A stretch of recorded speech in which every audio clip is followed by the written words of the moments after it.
है कि नीतीश कुमार थोड़ा नाराज हो गए हैं। कोई नाराज नहीं हुए हैं नीतीश कुमार जी।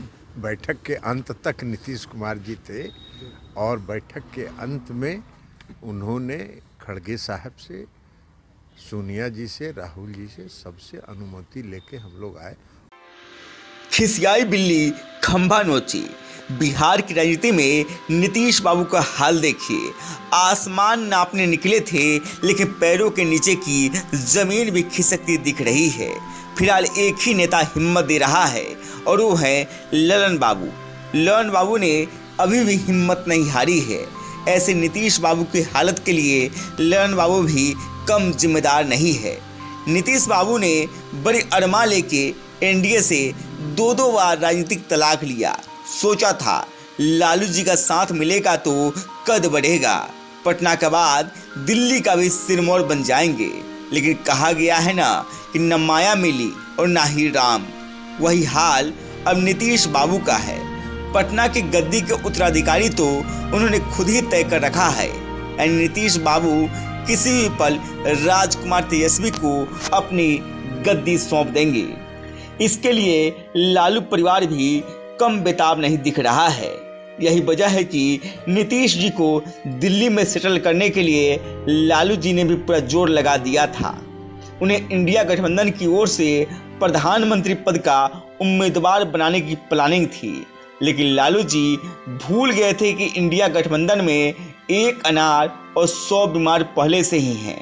देश में गद्दी यानी कि प्रधानमंत्री का पद एक है, लेकिन इंडिया गठबंधन में हर शख्स इस गद्दी को हथिया लेना चाहता है। यानी वहां सभी दल के नेता खुद को शेर समझते हैं। नीतीश जी से भी यही चूक हो गई। नीतीश जी शेरों के इस झुंड में खुद को महाशेर बनाने को उतावले हो गए। उसके बाद की कहानी आपको भी पता होगी। 19 दिसंबर को जब इंडिया गठबंधन की बैठक हुई तो ममता बनर्जी ने एक ही तीर से कई शिकार कर लिए। बैठक में ममता ने मल्लिकार्जुन खड़गे को प्रधानमंत्री पद के उम्मीदवार बनाने का प्रस्ताव रखा। केजरीवाल का समर्थन मिला। ममता की इस दांव से जहां राहुल गांधी के पीएम पद की दावेदारी धराशायी हो गई, वहीं ममता और केजरीवाल खुद ही पीएम पद के सबसे बड़े दावेदार बन गए, क्योंकि दोनों ही नेता को पता है कि खड़गे गांधी परिवार के रहते इस पद को स्वीकार करेंगे नहीं। वहीं खड़गे की दावेदारी को नकारना राहुल गांधी के लिए भी आसान नहीं होगी। ऐसे में ममता और केजरीवाल खुद ही गठबंधन के सबसे बड़े नेता बन गए, क्योंकि पीएम पद के लिए उन्होंने एक दलित का नाम आगे किया है। वहीं बिहार में जातीय गणना कराकर देश भर में रोल मॉडल बने नीतीश और लालू ममता और केजरीवाल के इस दांव से तिल मिला से गए। फिर वही हुआ, बैठक खत्म हुई और दोनों ही नेता प्रेस कॉन्फ्रेंस से लापता हो गए। हालांकि पीएम पद का दावेदार कोई बने, इससे लालू जी को कोई फर्क नहीं पड़ता, क्योंकि देश की राजनीति में उन्होंने पहले एक इमेज सेट कर रखा है, इसलिए उन्हें कोई फर्क नहीं पड़ता। ऐसे भी वो जमानत पर है, उन्हें तो किसी पद का लोभ भी नहीं है। लेकिन नीतीश बाबू अब क्या करेंगे?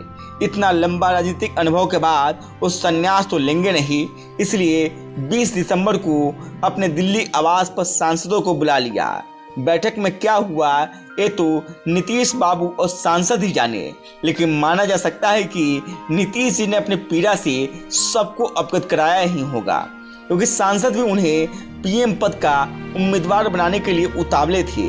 सांसदों को भी उम्मीद थी कि अगर नीतीश पीएम पद के उम्मीदवार बनते हैं तो बिहार के लोग बिहारी अस्मिता के नाम पर सभी 40 की 40 सीट इंडिया गठबंधन की झोली में डाल देंगे। हालांकि अब नीतीश के साथ ही सांसदों को भी आगे का भविष्य दिखने लगा होगा। नीतीश जी भी खुद को फिलहाल कोस रहे होंगे। कम से कम बीजेपी के साथ रहते तो सीएम पद तो सेफ रहता, लेकिन यहाँ तो हालत ये है कि दिल्ली मिली और नहीं और पटना भी जा रही है। हालांकि नीतीश कुमार राजनीति के कोई कच्चे खिलाड़ी भी नहीं है, वो हालात भांपने में माहिर है। पद के लिए वो इधर से उधर होने में भी देर नहीं लगाते हैं।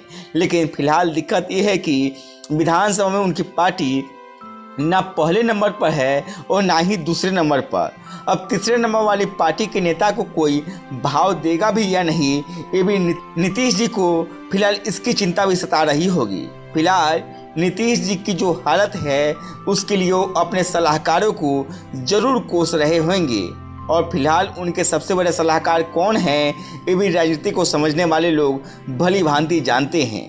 अंत में नीतीश जी के लिए एक ही बात कहा जा सकता है, ना खुदा ही मिला न बिसात सनम, ना इधर के रहे ना उधर के हुए हम। गांव तक बिहार की रिपोर्ट। अगर हमारे चैनल को आपने सब्सक्राइब नहीं किया तो सब्सक्राइब करें, साथ ही वीडियो को लाइक शेयर और कमेंट करें।